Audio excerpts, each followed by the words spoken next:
Hello, and thank you for joining Progress Talks, OpenEdge 12.1. I'm Tanya O'Connor, the Director of Product Marketing here at Progress, and will act as your host for today's live discussion. We're joined by an illustrious team of OpenEdge experts, all pivotal in bringing the latest release to life. Let me take a moment to introduce them. To my left here, I have Tim Sargent, Software Fellow and Chief AVM Architect. Hi, Tim. Hey.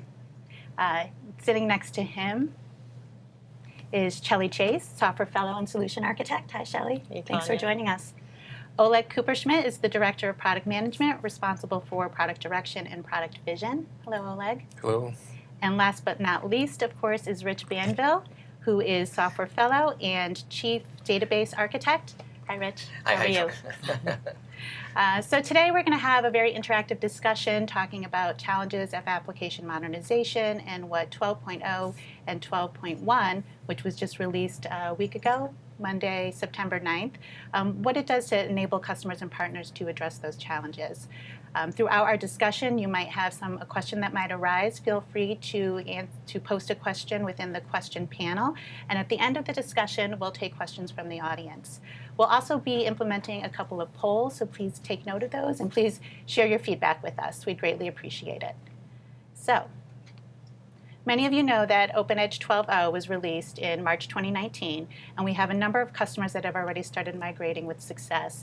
Constellation Financial Systems, Hanson Billing, and Loxam are some examples that I've heard of recently. You all may have heard of some others. But OpenEdge 12.1 really builds on the foundation that was laid by 12.0. So we're excited to bring all this information to you, and we hope that you find this format a little bit more interactive and valuable than your standard webinar, and we look forward to your feedback on that as well. So why don't we get the discussion started? Shelley, as a baseline, what would you say the challenges are for companies today in modernizing applications? Ever since we released 12.0, we've had a lot of companies approach us that they want to or really need to modernize their applications. Most of the time that has to do with their user experience, but there's other areas that we notice that people need to evolve their applications, and those are performance and scale, continuous operations, agile development and deployment, advanced security, and the user experience. So we talk to customers about moving in each of those areas, how it can best suit them, what architectures their application currently uses, and how we can move them to take advantage of these more modern offerings. We've had a lot of customers, as you mentioned, some of them moved to 12.0 successfully, and we've learned to improve some troubleshooting and diagnostics that we've included in 12.1. So for customers that are now interested in moving, we have more information that will help them during the migration. That's great. I heard that Loxam was quoted as saying that they were able to compile over 2 million lines of code within just a few minutes by making just one change to one procedure during their migration from 11.7 to 12.0. Have you all heard that? Is that news to you? I was working along with them, so we were very excited. Okay, yes. So that was exciting. All right, great. So I think that is evidence of the migration ease with 12.0, and as you said, 12.1 will make it even a little bit easier for customers.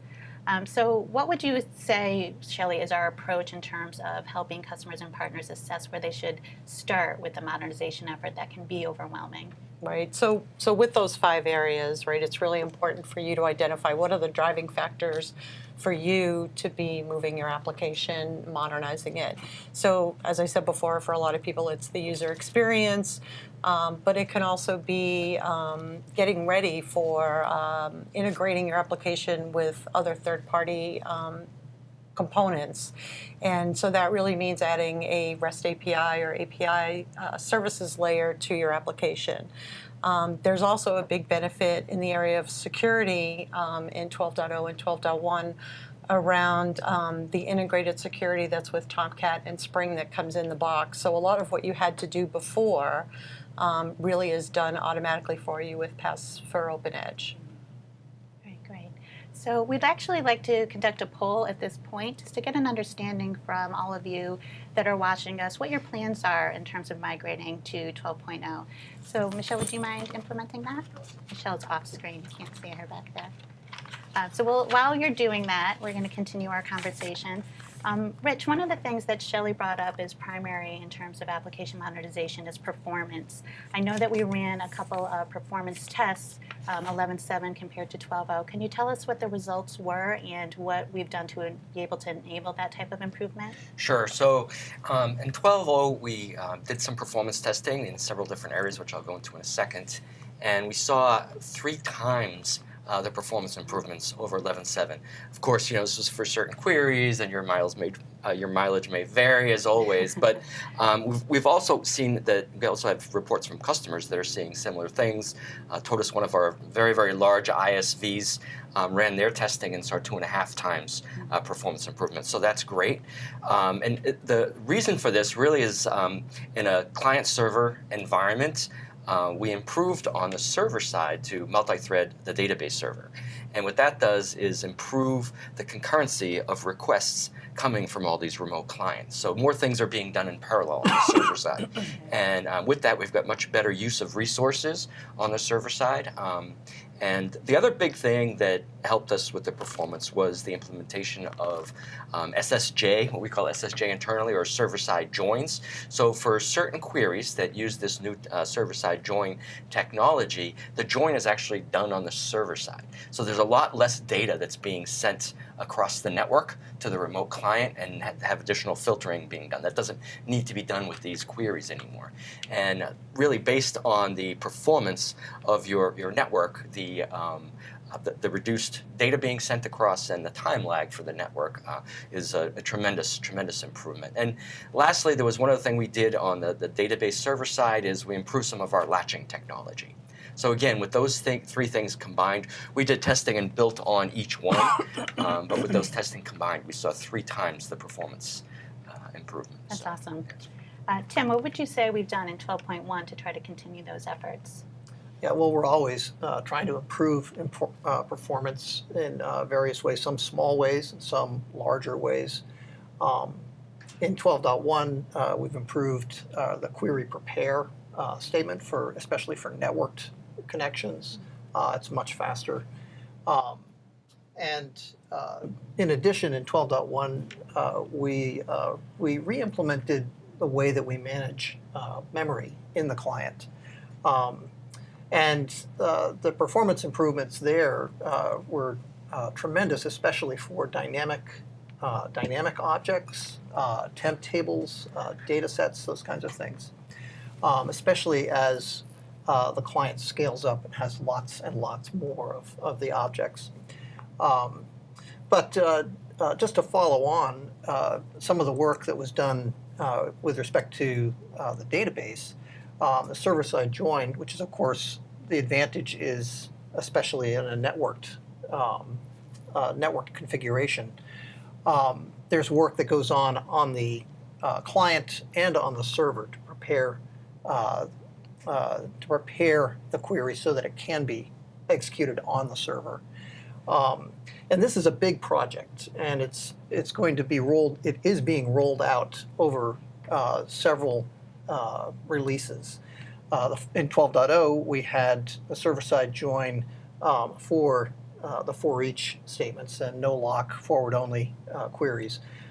In 12.1, we've added dynamic query capability, again, forward-only and no lock. And looking forward to the next release, we'll continue to elaborate on that, allow static queries in general and also non-forward-only queries. And I just want to actually add to, you mentioned network situation when application server and database talk over the network connection. So as we know, historically, a lot of the times our customers put together application server and database because of performance issues, because they didn't want to take the latency going over the network. On the other hand, separating them out is a way to modernize, to achieve a higher scale. And so now with performance improvements, it's not just the performance itself, it's also opening up new avenues to modernize backend deployment and serve larger customer bases and users. So not to be lost here, additional benefits of these improvements. In addition to what you just said about that separation also allows for horizontal scaling. There we go. That's really that you can. one of the big drivers, right? We don't Yep. want performance to impact the ability for you to deploy with a horizontal scale in a true end-tier architecture. Exactly. Yeah. Thank you. Great. So we have results from our first poll. It looks like 61% of those that are attending the webinar plan to move to 12.0 within the next 12 months. That's great. Yeah, Great. That's excellent. Great. Look forward to help you. Yeah. So let's move on to another topic. Rich, we've heard the phrase 5 nines quite a bit. I know that John Ainsworth, our SVP of product, really incented the engineering team to focus on enabling customers to reach 5 nines. What does 5 nines actually mean, and why is that important to companies? And so 5 nines, if you haven't heard it, stands for 99.999% uptime over a year, right? And that means that your SLA or your deployment can only withstand just over 5 minutes of downtime per year. And this includes, managing and maintaining, these types of deployments. So things like backups or table reorganizations or maintaining file extents and BI files and all this other stuff, as well as, deploying new R code and updating schemas and all this sort of stuff that you do normally to maintain your deployment. You have to do all of that without exceeding that SLA of just over 5 nines. The other thing is, if you have a planned versus an unplanned outage, you need to be able to recover and get that application up and running within those 5 minutes, and that can only happen once per year. So it's pretty difficult to maintain that, and there's a lot of things that we're doing in order to help out in that area. So Tim, can you tell us what's happening on the client side to help in that area? Sure. One of the big sticking points historically for progress was being able to make schema changes to the schema as you upgrade your application from one version to another and you add new schema.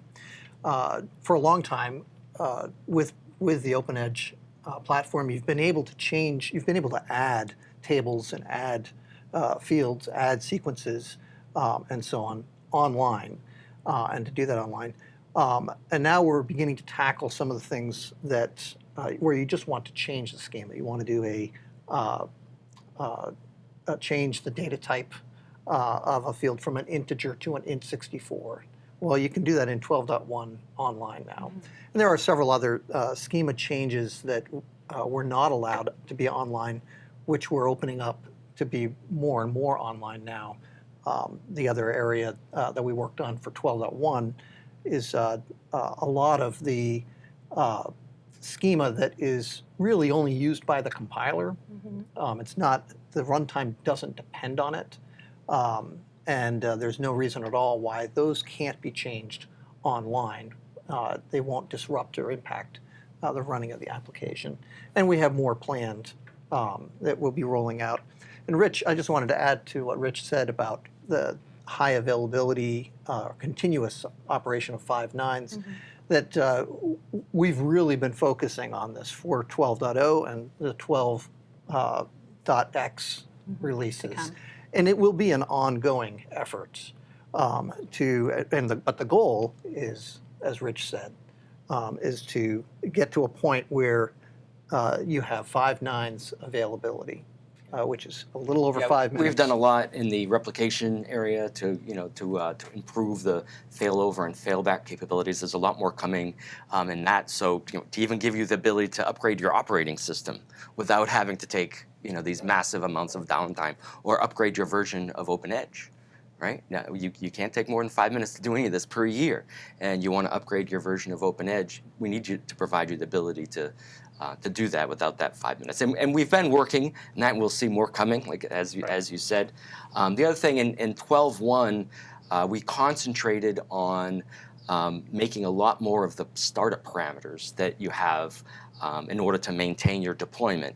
Make those so that they can be done online. We look at this as going towards an automatic or autonomic type deployment where you can just scale up, scale down based on the business needs. As your business grows, you might need to reconfigure certain parameters about to improve performance or to manage additional users, these types of things. So we've really been concentrating on making all of the database startup parameters online. Big number. I heard like 80 something. Right. So for 12.1, we added we updated 40 of the parameters. So 40 more of them now can be done online for a total of about 84 Here we go. different startup parameters that you can do online. We've got a small handful, or maybe 10 left. So 2 hands left, about 10 left to do, and we're working on those right now. Half of them are already done. They'll be I think shortly. of it as changing oil in your car without stopping. Yes, yes. There we go. Yeah. All right, and not to be lost that even though we are doing everything possible to avoid planned and unplanned downtime, when unexpected does happen, we also invest into additional troubleshooting and diagnostics capabilities to minimize time to repair. And Tim, you can update us on the logging improvements we've recently done to deal with the silent logging, for example, maybe others. Yeah, silent logging, or actually I think the official term is deferred logging, right? And a problem that many customers have is if they turn on logging, all of a sudden you blow out your disk with all kinds of logging, and it's too much information. And what you really, really want is what was happening right before the problem occurred. Yeah. And you just want that little snapshot. And so what we've put in place in PAS-OE is this capability to crank up the logging, but to do it in memory, and we just keep a window of it. And then if there is a problem, or on demand, you can request at any time and tell me what's in the deferred log right now. I want to see what's going on. But if there is a problem, automatically it'll go to the log file, and this will help as customers run into situations and are trying to diagnose problems. When you do stress testing in preview staging, for example, you can understand what's going on and make adjustments to avoid this from happening in live production. Right. It's sort of toward this concept of first fail diagnostics. When something, the first time it fails, you want to be able to see what happened. And the deferred logging capability will allow us to get a much better picture of what actually happened so that we can diagnose the problem, or our customers can diagnose the problem that their application is having. Yep. So Shelley, do any of these changes that we've talked about, did they change how you would deploy? Deployment's a really big change. Yeah. In 12.0, we've really focused on the right ways to deploy. And if you're striving for a 5 nines type architecture, deployment's key. So it starts with creating a development and deployment environment internally, so agile development and deployment, building up a CI/CD pipeline where you can actually add your changes in and get them tested and get them to staging, find any potential problems and push them out to deployment easily. We've made installing much easier, and so we in 12.0 we had PAS-OE as a Docker container. We now updated that pattern to use the sidecar container for your application, which makes it easier for you to upgrade either the PAS-OE, an OpenEdge version, and operating system, as Rich had mentioned earlier, and also update your own application code as needed. So you really can do all of that, and we added an MSI installer for Windows. Mm-hmm. So really a lot of advantages there to help you.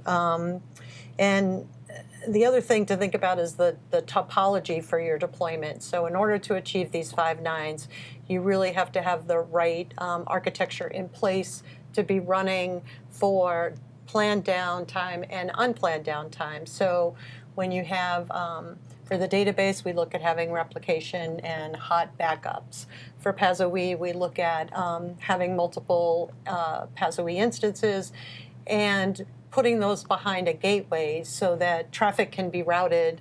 One can be load balanced for scalability, but also if you're deploying new application code or new operating systems or new OpenEdge, you can route new requests to those updated PASOE instances and let the current requests continue and finish as they are running, and then shut those down. So without any downtime, so trying not to take any of the 5 minutes, right, we can deploy new application code, new operating systems, new OpenEdge AVMs without any downtime. That's great, Shelley. So you mentioned Docker, and Oleg, I believe we have a number of third-party technology relationships that we've established with 12.0. Can you talk a little bit about that? Yes, sure. In the past year or so, we've been actively working with several partners, with Docker notably. We became their top-tier professional partner, and our PASOE container is now published on Docker Hub as certified container image, which gives you additional confidence. It passes Docker checks and tests and fully certified, ready for production use. We are working actually to also offer containerized database for development cycle to help developers have a clean setup quickly to run regression testing. That's in progress, so you can follow us on our custom validation program, which we'll mention soon. I will also say we partnered with Amazon Web Services as one of the known public cloud providers, as we realize a lot of our customers are interested in best practices and deploying OpenEdge stack in a public cloud, just in terms of shifting computing load to a more efficient resource or infrastructure. And we are looking to identify best practices, reference architecture together with Amazon solution architects. In fact, later in October, when we run PAC Challenge in North America and also in Barcelona for EMEA community, we will have Amazon co-presenting with us to tell us more about this, so stay tuned. Don't forget to attend. I will also mention at this point that as we move to this new deployment architectures, we uncover new needs and opportunities to address around adjacent areas such as security, monitoring, logging. We have, for example, put together a solution referring to it as unified logging for our multiple application server containers, in which case they would all forward the logging information to a central location like Elasticsearch. You can configure. We have obviously user guides showing you how to do that. And there you can perform forensics and analytics based on what you're looking for, considering multiple potential sources of log data. This helps you avoid having to scour through different folders, directories, and servers to find what you're looking for. So there is a lot being done to advance and modernize, and we're excited that a lot of our customers are actually showing a lot of interest and helping them to be successful there. Yeah. It's also exciting that these other technology companies are excited to work with us too. Definitely.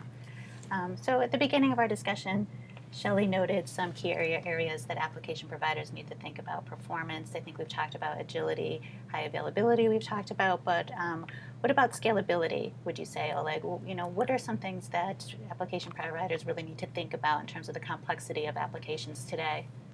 Yes, scalability is really important, especially in a case where we see our customers attempting to offer software as a service. Not only we want to help them to expand and serve more of their users without necessarily limiting their operational efficiencies, but also to be able to shrink and cut down their costs to maintain healthy profit margins. So this is addressed not only on business side, but obviously on technology side. So as we offer deployments in cloud, in Docker, those are some of the avenues we are looking. Also with database, we have now ways to improve scalability, as we discussed, through separating application server and database. So anything else you'd like to add on this? Sounds good? Yeah.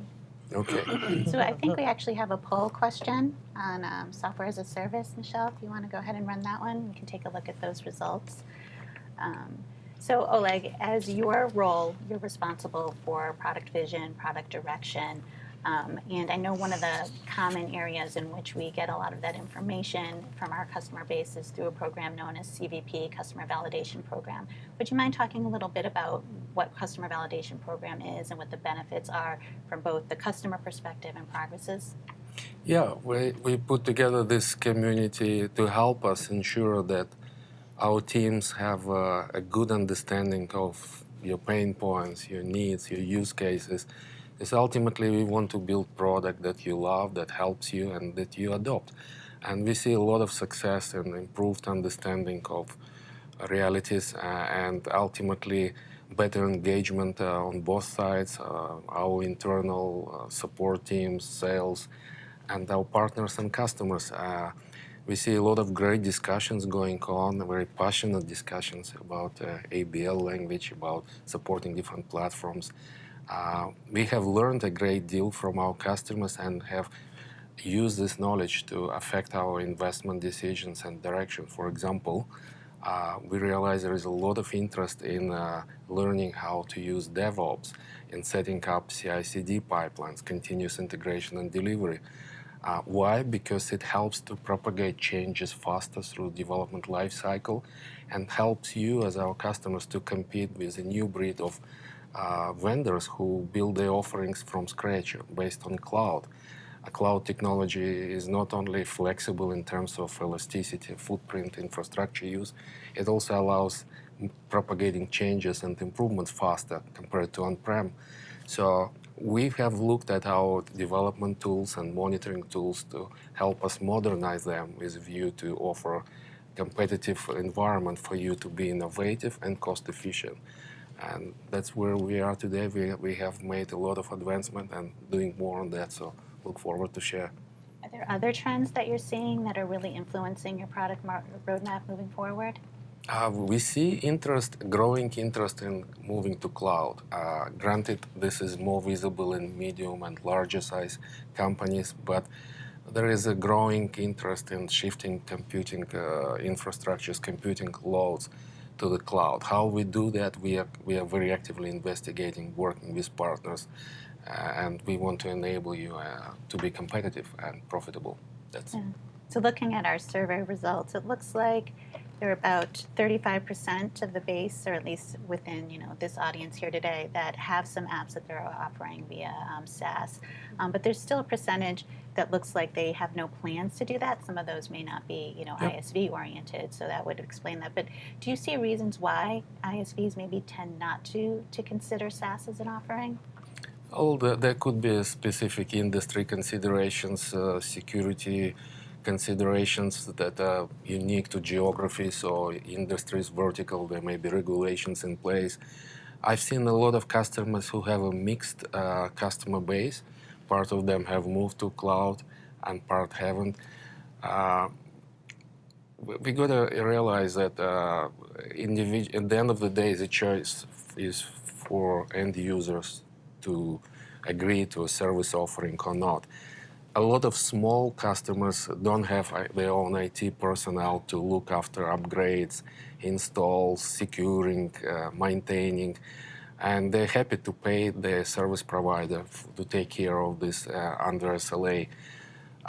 Also, on our part, there is a lot more we can do. We haven't actively targeted this area in the past, and we are now. We want to make our platform, OpenEdge's application development platform, very attractive and easy to use and to build software as a service on top of that.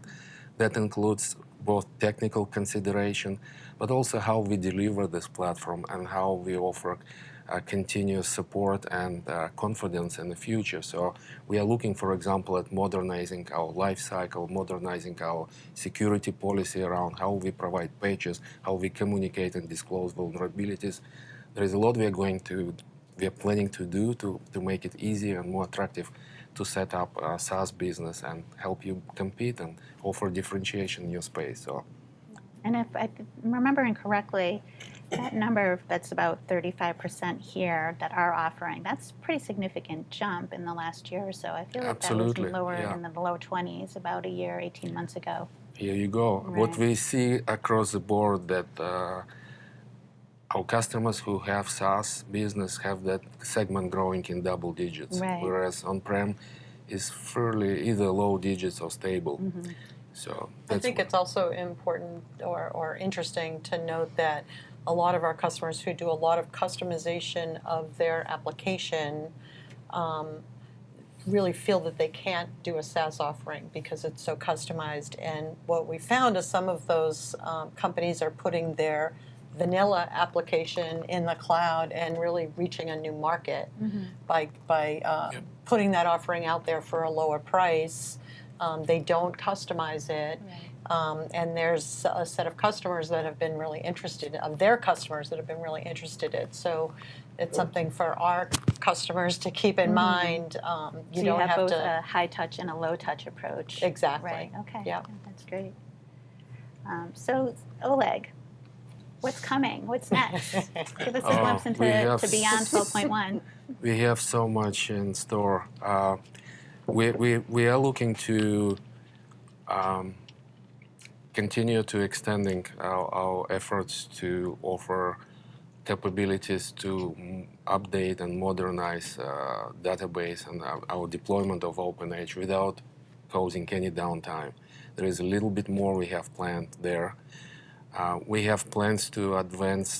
So fundamentally, our mission is to offer you application development platform with two main kind of directions. One, we want to enable more innovation. We want to help our application developers to create new value and differentiation, build something that no one else can build. And second, we want to enable you to do it cost efficiently and fast. So these two basically cover what's driving our interest. On the first one, we are looking for new capabilities to let you do something you couldn't do before. We looked into Kafka-based event streaming architectures. We looked into data masking and security capabilities to enable you to enter more financial markets. And then there is more. On the efficiency side, we are looking to modernize our DevOps tooling stack. In particular, we are modernizing, for example, integrated development environment. We offer today, as you know, PDSE or Progress Development Studio for OpenEdge. We have a prototyped implementation of that based on Eclipse Chi, which offers you multi-user permission-controlled, multi-workspace, web-based IDE. This is currently available on our custom validation program for preview. We are looking to advance this research and potentially deliver a working product. We are looking to modernize our build and package framework to allow sharing of unified infrastructure, both within IDE, integrated development environment, and for automated continuous integration and development pipeline. So you can build intelligent, fast, robust, automated processor and propagate your improvements, your work faster through your pipeline. Even our Docker work was targeted towards this. The container for application server that we currently host on Docker Hub can be automatically pulled into your environment. You can automatically run tests and have a conditional approval to promote to preview staging. So these are all small steps that enable you to ultimately build fully automated pipeline and be very effective at how you promote innovation through your organization, product development. So I'm sure there is more. Stay tuned. We are sharing actively on custom validation program every 3 months what we are working on. So we'd love you to join and provide your feedback. Right. And people who are interested in joining CVP would go to progress.com/OpenEdge and you'll see a highlight there.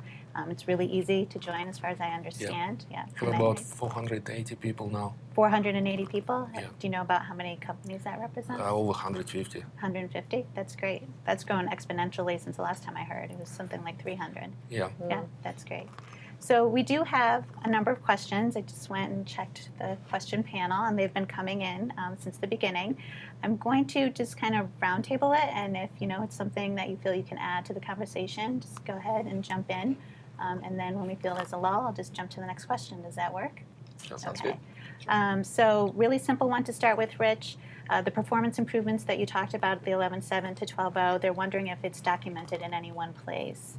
This information is someplace where they can get. As far as details. documentation, I didn't write a white paper on this. I mean, we do have reproducible results. I did present at various pugs and Next what we exactly ran in order to make this happen. So maybe that's something we can work on and make a white paper available. I really have nothing to hide. This was, Right. And most of these are on by default. You don't need to do anything, right? yeah, that's true. That's a good point, Oleg. Yeah. So when you move to version 12, you automatically, by default, we will enable the multi-threaded database server as well as server-side joins. You can turn them off if you want. I don't know why you would want to, but for a change, we made the proper defaults, which is where we enable them, as opposed to have you go and enable them after we release. So. Yeah, so it's completely seamless. I mean, you don't have to change your application. You don't have to change your configuration for your servers or anything. You just get 12 and go, and it's right up and running. So as far as the white paper, what we ran, I mean, I can give a little more detail. We had a very specific query that we ran.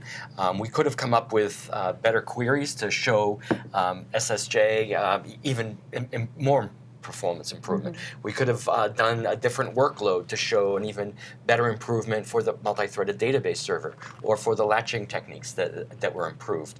But what I wanted to do when I did this, I wanted to have something that would showcase as best as possible each of the different areas that we changed and have them build on each other so we could make that rocket ship take off. Right? Would some of that information be available in Progress Next archived presentation sessions? The presentations are absolutely available. Yeah. But and there is actually the query that we ran. There's the description of the configuration in that presentation.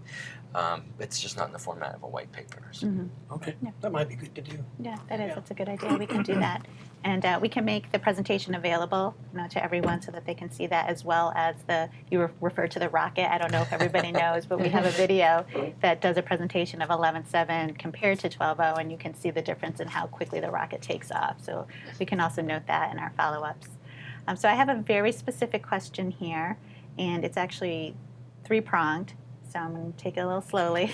But the question is, we're planning to move on-prem 11.7.4 to Azure Cloud OE 12.x. What things should we be considering in our migration? What are the types of challenges that you think will incur?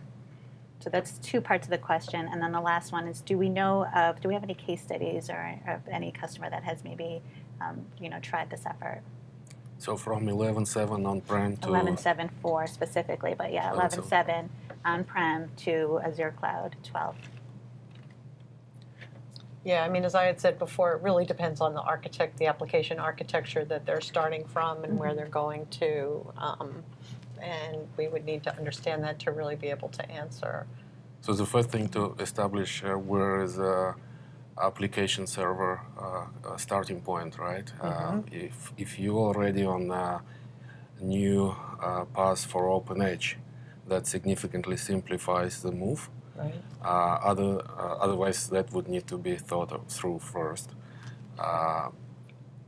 In addition to application server consideration, if you have any particular cloud provider in mind, we're actively working, as I mentioned, with Amazon Web Services, but there are, of course, others, Azure or Google, to collect best practices in terms of sizing, dealing with regions, any specific public cloud infrastructure parameters that we might be able to recommend help you. I would suggest reaching out to us, and we will definitely be able to share what we know. Whether we have any reference implementations, we should be able to have some. We worked with a number of customers helping them to move to 12. Again, the question is, are we ready to publish? something work in progress, I guess. Yeah. I think the other key is to think about how they're going to be using the cloud. So are they going to use all of the tooling and infrastructure of the cloud provider, or are they just going to be using the cloud to host their environment? And those come up with different things, different And considerations to typically- think about. Yeah.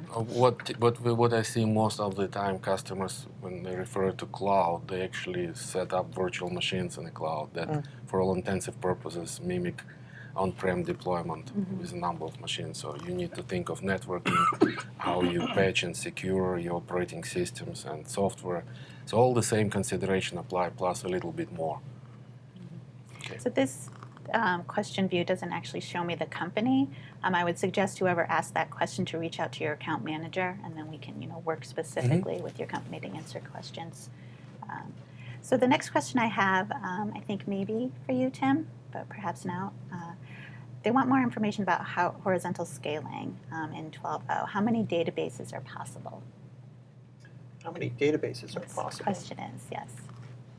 I can't remember how many. What's the limit on? I mean, the question sounds like it's for a single client. How many databases can it connect to? I don't know really That's for sure, probably- but It can be Sorry. extremely That'd be a large, good right? one. Based Yeah. on your H parameter, you govern the max default is 4, but you can increase it to thousands if you want. I don't think there's any upper There limit. isn't really I'm a not- Something that Yeah. changed There's a- in 12? Yeah, there's nothing that changed nothing as changed. far as this. When we talk about the horizontal scalability of 12, we're really talking about the ability for you to get your clients out of a self-service mode and into a client-server mode, and have your PaaS instances be running on servers other than the database servers to try and do that scale out. And what we want to have is so that any performance impact does not limit you from deploying in this type of N-tier architecture. That's really what our goal is by doing all of those performance improvements. And that's our short term, I'll say, horizontal scalability model. So as far as number of databases that you can connect to, that has not changed. Whatever the maximum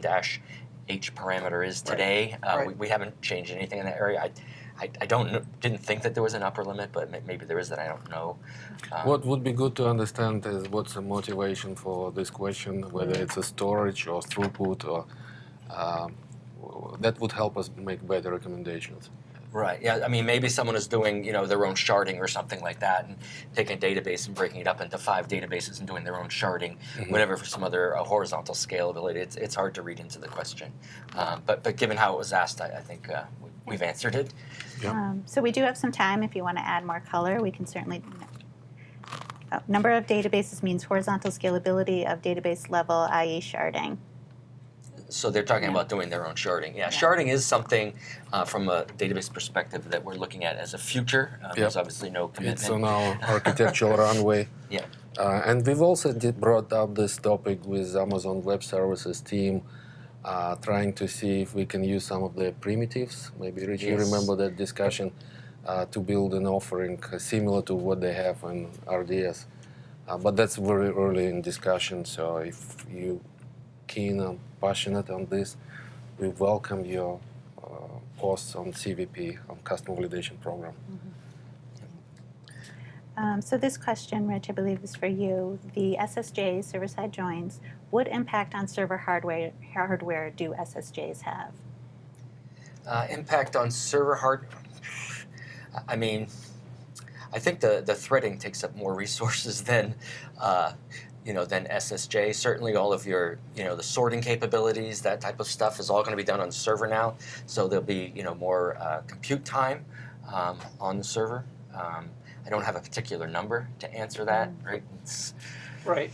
But I think that the critical piece that kind of enables the server-side join, the throughput to continue, is that the database server itself is multi-threaded. So each connection has a dedicated thread on the server that is serving that connection, and so it can go heads down and process the query on the server side.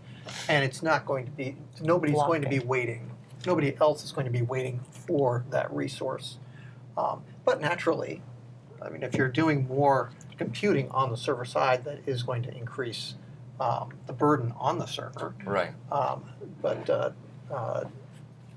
that's in terms of throughput and performance. That's a better place to invest because the time, the latency of conveying all the information, all the records across the network, Yeah. it just And I think dwarfs the. We're looking at like about a meg or two per thread, additional. But we're always trying to balance performance and memory usage or disk I/O or all these types of things, right? And you have the ability to manage these things through startup parameters to see how many threads you're going to allow to run concurrently. So it's really a balance.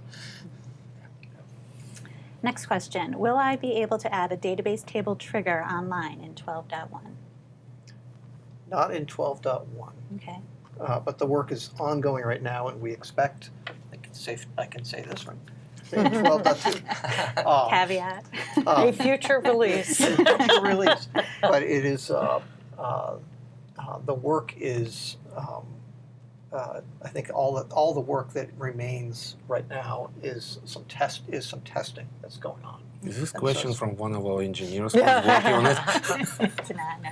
I always screen those right out. But yeah, that's an online operation to be able to change, update, create, delete your database triggers, and to be able to do that online, and that will immediately those triggers will be in play and be used. Okay, next question, perhaps Oleg. What is the role, or maybe Shelley, I'm not sure, you both can jump in. What is the role of Docker in breaking app server and database server into two different servers? App server and database? Yeah, so the app server, it makes sense for the app server to live in a Docker container. One thing about Docker containers, right, is they come and go. And so you have to keep that in mind when you're setting up your deployment topology. For databases, while we offer a database in a Docker container for testing and potentially even staging, development environment, you would not use that. You would not use that in a production environment, and so you would need to go to the remote client model in order to have the Docker container be passive. And the main reason for that is that one of the most common use of Docker containers is with the help of orchestration technologies like Kubernetes, which can dynamically at runtime decide to spin up additional containers, whether it is to keep with the load or keep up with the load, or to ensure minimum number of nodes in a cluster running for resiliency. With database, you don't want the database to disappear because Kubernetes decided that there are too many instances running. So we would need, if we wanted to achieve Docker compatibility, we would need to go back and revisit what's involved. Today, that's not recommended, advisable. We are not intending to do that.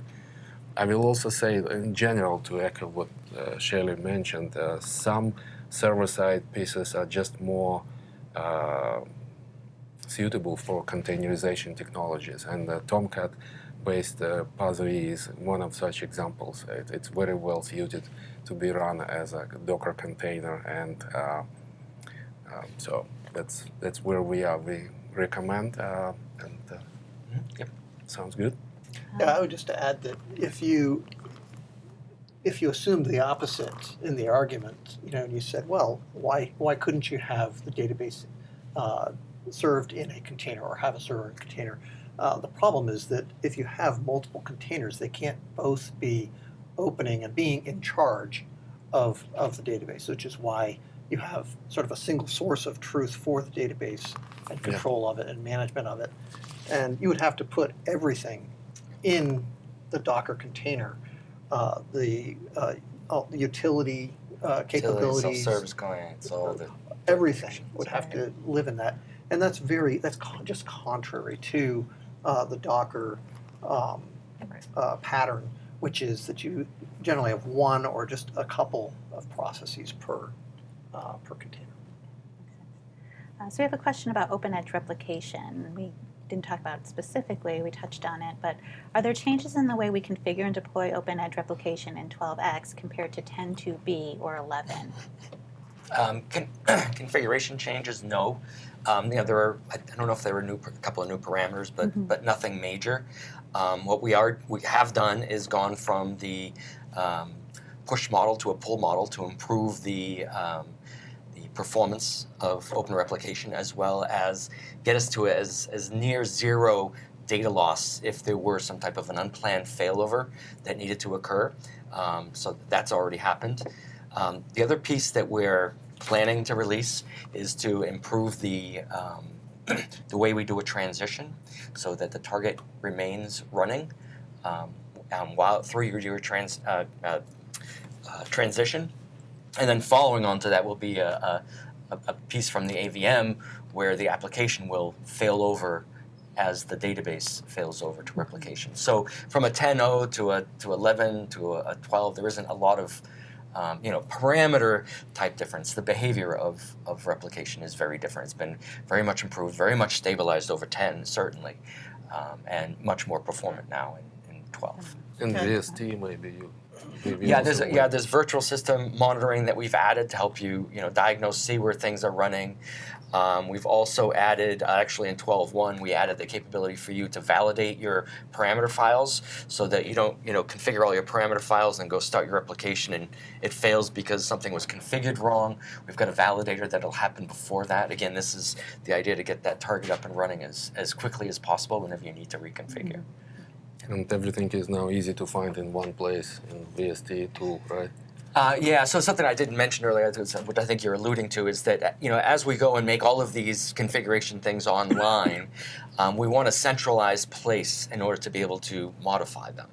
And so what we've done was centralize in the DB params virtual system tables, where you can manage all of your online parameters that can be changed, as well as in Promon.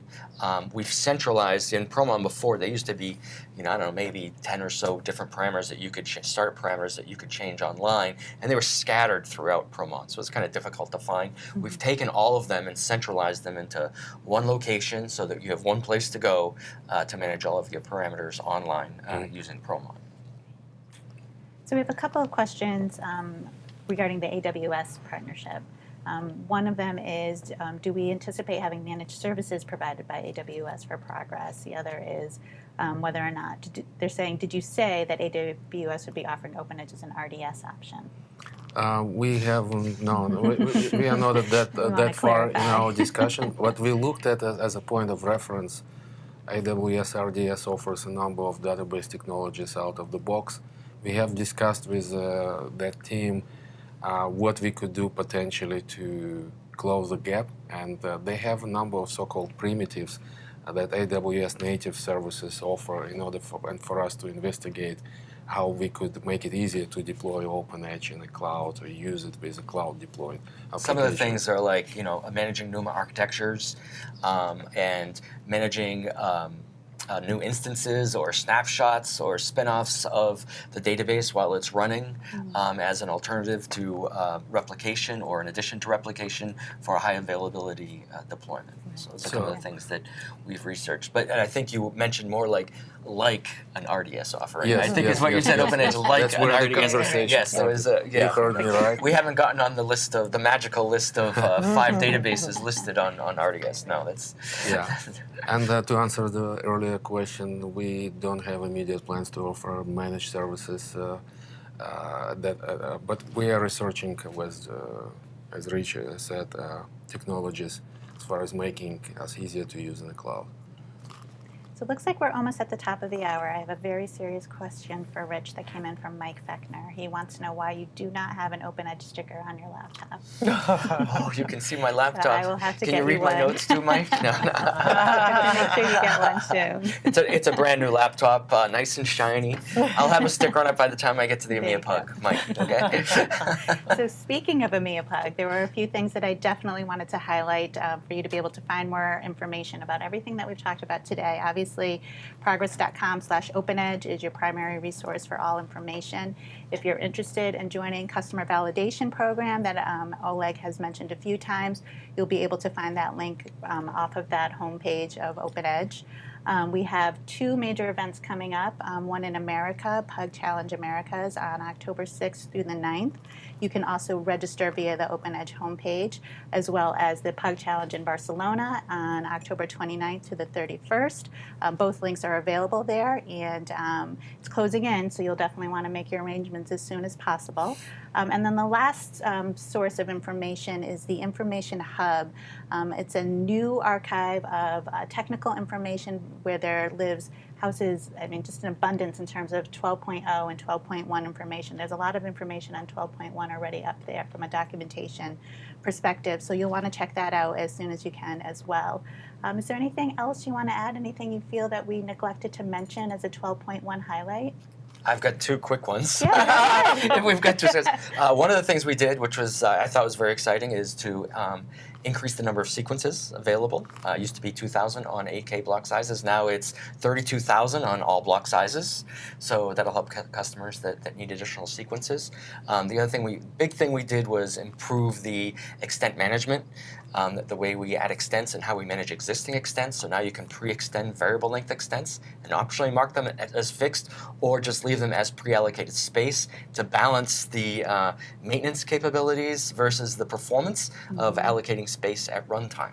So we've kind of bridged that gap, and I'll be talking about that at EMEA as well. EMEA Pug. Yeah, I wanted to bring up, we are all going to be at the EMEA Pug, That's everyone true. here, and so we can continue the conversations. We can, and actually that's a really good point, Shelley. We have a new setup at EMEA Pug in which we're doing what we call Genius Hours.